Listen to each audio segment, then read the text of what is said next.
कल एक प्रश्न आया था, पत्र ज़्यादा है इसलिए हम उसको निकाल नहीं पाएंगे।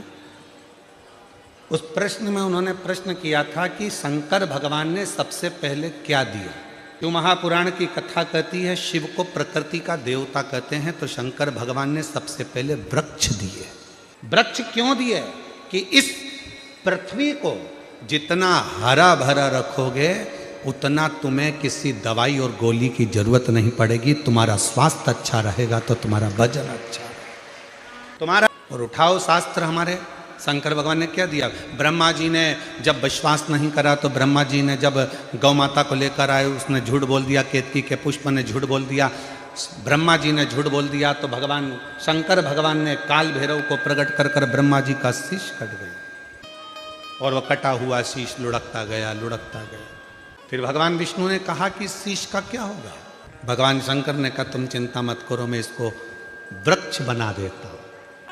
इस पृथ्वी पर सबसे पहला वृक्षारोपण अगर किसी ने करा है तो मेरे देव अधिदेव महादेव ने बट वृक्ष का रोपण करा है।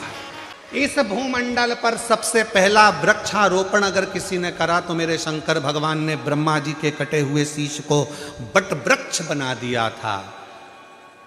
और दूसरी बार फिर मेरे शंकर भगवान ने जब लक्ष्मी जी ने साधना करी तो पार्वती के प्रतिबिंब स्वरूप, लक्ष्मी जी के प्रतिबिंब स्वरूप उनको बेलपत्री का वृक्ष बना दिया था।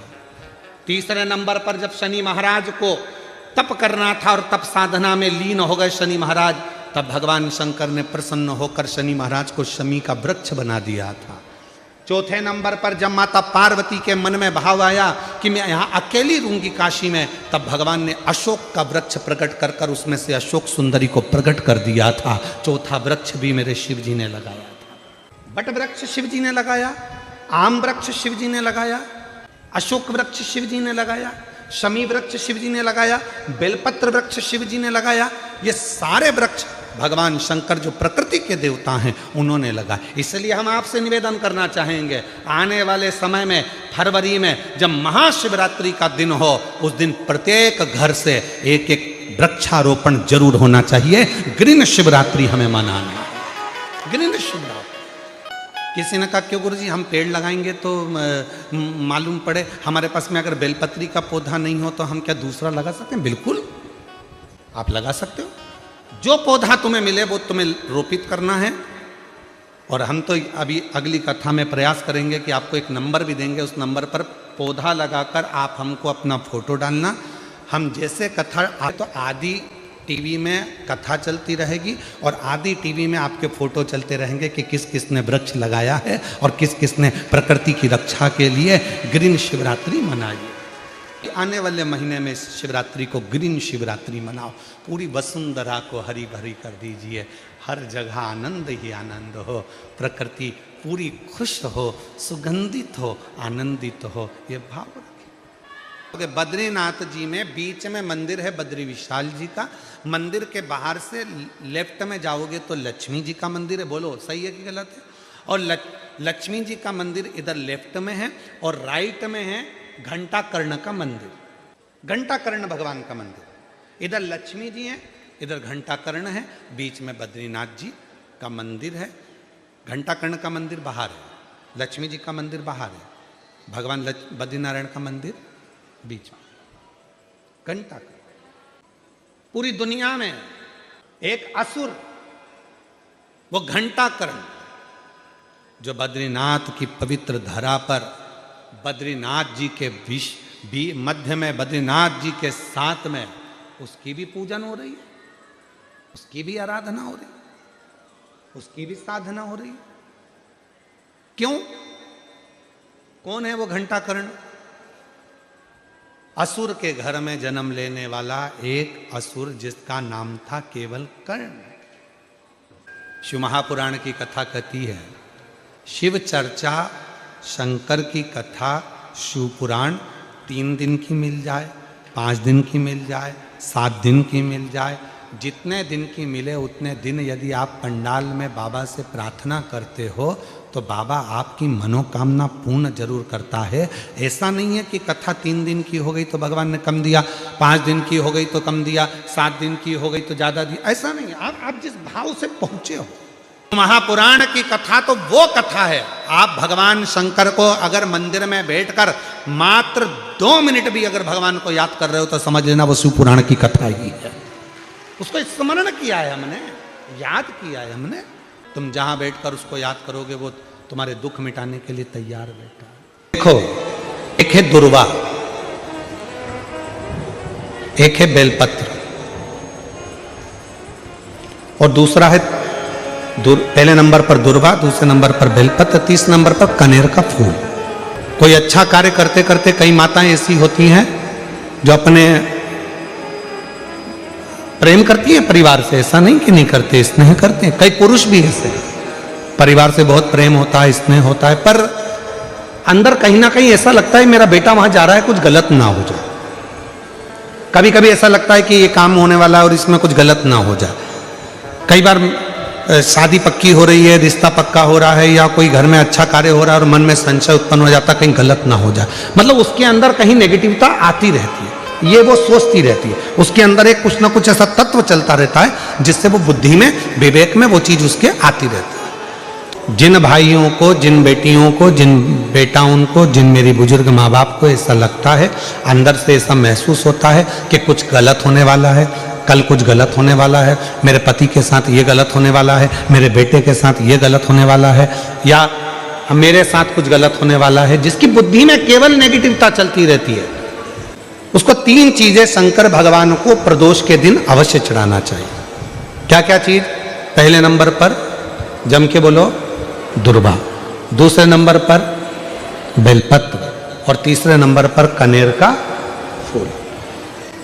और यदि ऐसा महसूस हो रहा है कि मेरे को स्वप्न भी गड़बड़ आ रहे हैं, स्वप्न भी गलत आ रहे हैं, तो मेरा निवेदन रहेगा जो दुर्वा आपने शिव जी को चढ़ाई है उस दुर्वा को उठाकर लेकर आ जाना है, और प्रदोष काल में, प्रदोष के समय पर उस दुर्वा को चबा चबा कर खा लेना है। जिसकी बुद्धि में गलत चीजें आती रहती हैं, गलत विचार आता रहता है, गंदा गंदा कुछ भाव ऐसा प्रकट होने लगता है, मन पूजन में नहीं लगता, साधना में नहीं लगता, आराधना में नहीं लगता, पूजन करने बैठे हैं तो भी हमारा गलत विचार आ रहा है, साधना करने में भी गलत विचार आ रहे हैं, पूजन में गलत सोच आ रही है, गलत विचार आ रहे हैं, तो उनको वो दुर्वा जो शिव जी को समर्पित करी है, बेलपत्र जो शंकर भगवान को समर्पित करी है, कनेर का पुष्प जो शंकर भगवान को समर्पित करा है, उसमें से मात्र एक दुर्वा आप उठाकर ले आओ और प्रदोष काल में उसको प्रदोष के दिन चबा चबा कर खा लीजिए।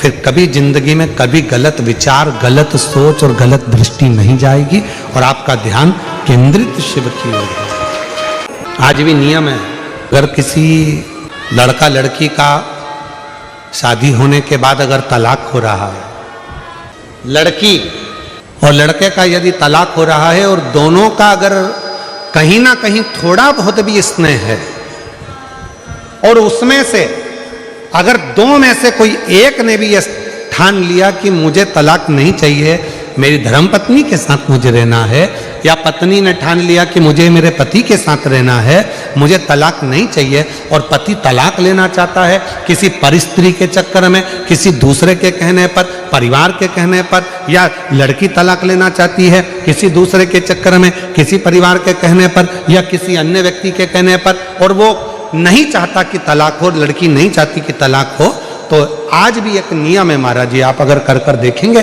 आपके अगर कोई परिचित में अगर किसी का तलाक हो रहा है, छूट रहा है, संबंध खत्म हो रहा है, तो आज भी महाराज श्री हरि और हर इन दोनों का साझा कर कर यदि नंदी से लेकर भगवान शंकर के शिवलिंग तक, नंदी से लेकर भगवान शंकर के शिवलिंग तक एक मौली लच्छा, वो नाड़ा, वो मौली जो है वो जो बांधने वाला है, नंदी का जो एक चरण खड़ा हुआ है, बाकी का चरण एक आगे का नीचे दबा हुआ है, पीछे का चरण भी दबा है, पर एक नंदी का चरण ऊपर है, उस चरण से लेकर भगवान शंकर के शिवलिंग तक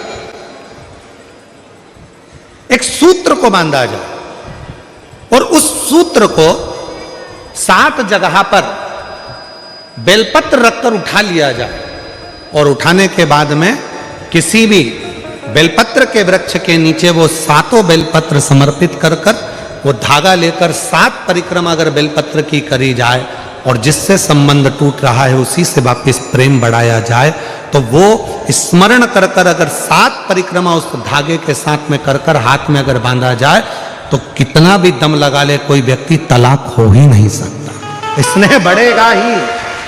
शिव के सिवा कुछ ना याद आए, शंकर के सिवा घंटाकर्ण की कथा कर रही है, असुर की कथा कर रही है, मन नहीं लगा, दौड़ पड़ा। सत्संग में जब तक शंकर की चर्चा चल रही थी तब तक रुका, शंकर की चर्चा बंद तो दौड़ पड़ा, घर पहुंच गया। माँ ने पूछा क्यों, तू तो सत्संग में गया था, कथा सुनने गया था। हाँ माँ सत्संग में गया था, पर वहां शिव की कथा अर्थात शंकर का गुणगान नहीं मिला, दूसरी बात मिली तो मैं भाग कर आ गया। शिव के सिवा मेरा मन नहीं लगता, तो फिर तुझे मुक्ति कैसे मिलेगी, मोक्ष कैसे मिलेगा। अब फिर वापिस घंटाकर्ण बैठ गया तप करने के लिए, साधना करने के लिए, शिव की भक्ति के लिए। तब भगवान देवाधिदेव महादेव खुद एक ग्वाले का रूप रखकर आ गए और घंटाकर्ण के सामने जाकर खड़े हो गए। शंकर जी ने कहा घंटाकर्ण क्या बात है। कहा बाबा आप कौन हो। तो कहा मैं यहाँ से निकल कर जा रहा था, आपकी भक्ति को देखकर रुक गया हूँ। क्या चाहते हो। मुक्ति चाहता हूँ, केवल मुक्ति। हाँ मुक्ति चाहता हूँ, ठीक है मिल जाएगी। एक काम करो सत्संग करो। सत्संग करने गया था पर शंकर जी की कथा कम मिलती है तो हम मन नहीं लगा, शिव के बिना मन नहीं लगता, शंकर की कथा में ही मन लगता, बाकी का कहीं। तो फिर एक काम करो तुम चले जाओ ऊपर, मैं तुम्हें एक वर देता हूँ, इसी शरीर से तुम बैकुंठ में भगवान नारायण के पास जाकर सत्संग कर सकते हो। इसी शरीर में मैं असुर हूं, राक्षस हूं, क्या मैं जिंदा की जिंदा भगवान नारायण के बैकुंठ धाम में बैठकर शिव की कथा सुन सकता हूं। हाँ जाओ। कल कथा में कहा था एक काशी और एक शिव महापुराण का निवास, एक काशी का निवास और एक शिव महापुराण का निवास, ये दोनों निवास शिव की आज्ञा के बिना मिल ही नहीं सकते।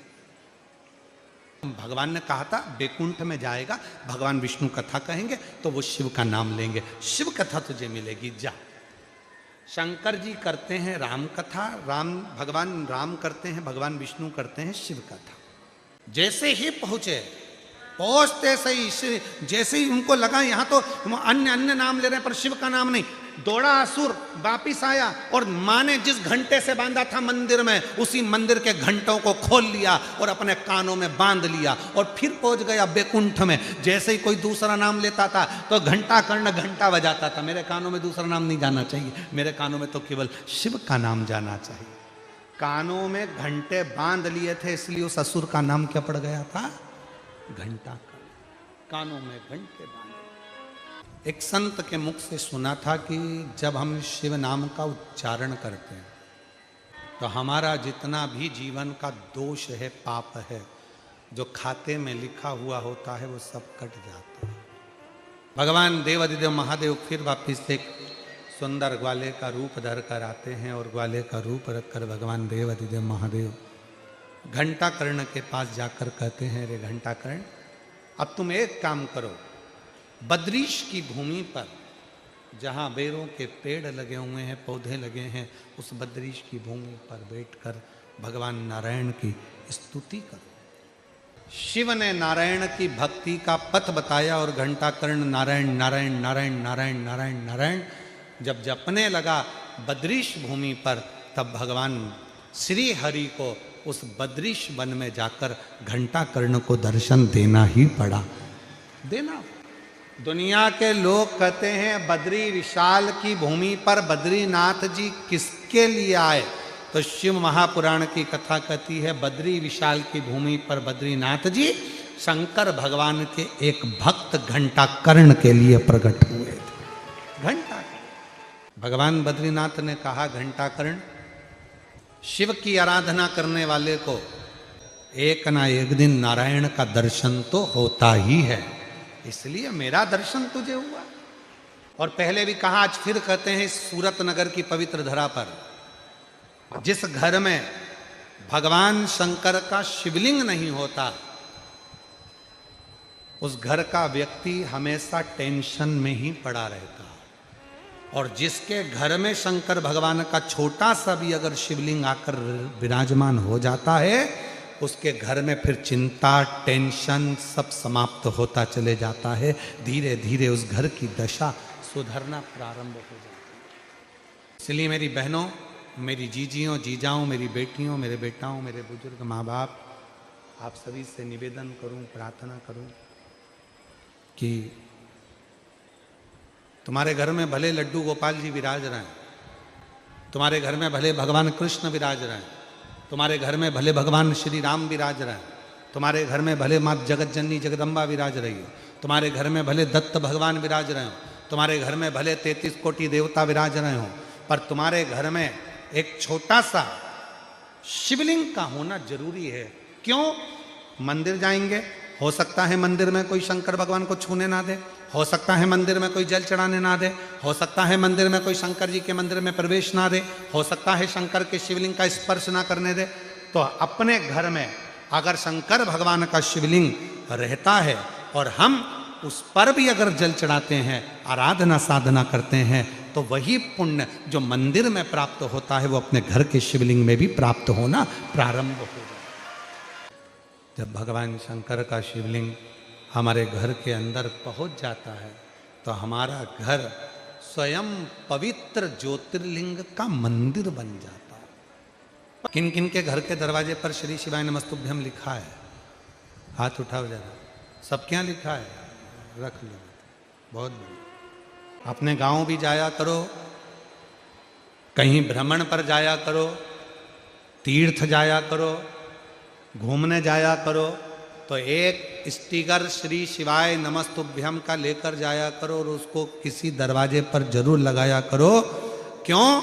अगर उस स्थान पर 50 लोग भी अगर श्री शिवाय नमस्तुभ्यम को मात्र पढ़ लेते हैं तो उनके पढ़ने का भी पुण्य हमारे खाते में चले जाता और हमारा जीवन सार्थक हो जाता।